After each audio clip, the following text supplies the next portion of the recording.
કારણ કોઈ પણ હોઈ શકે, સામાજિક હોઈ શકે, અન્ય હોઈ શકે, પણ સમાજ માટે જાગૃતિનો વિષય છે, સરકાર માટે તો છે ને છે.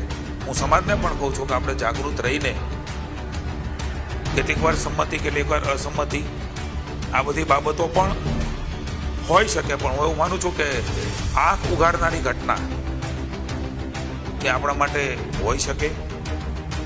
રાજ્ય સરકારે જે કરવાનું છે એના માટે કડક હાથે આવનારા દિવસોમાં કરી જ રહી છે, પણ હજી પણ ક્યાંક કોઈ જગ્યાએ આવી કોઈ બની જતું હોય તો એના માટે સખ્તાઈથી એનો અમલ થાય.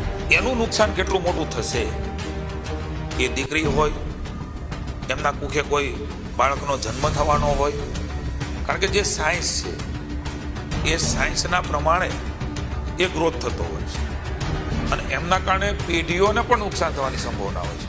આ કોઈ સામાન્ય બાબત નથી કે આ થઈ જવું અને આપણે મને કહી દેવું અને હું એ સાંભળીને તમને જવાબ દઈ દઉં. હું આને ખૂબ સંવેદનાથી લઉં છે, રાજ્ય સરકાર સંવેદનાથી લે છે. અમારી તમામ માહિતીથી અપડેટ રહેવા માટે જોડાયેલા રહો S9 ન્યૂઝ સાથે.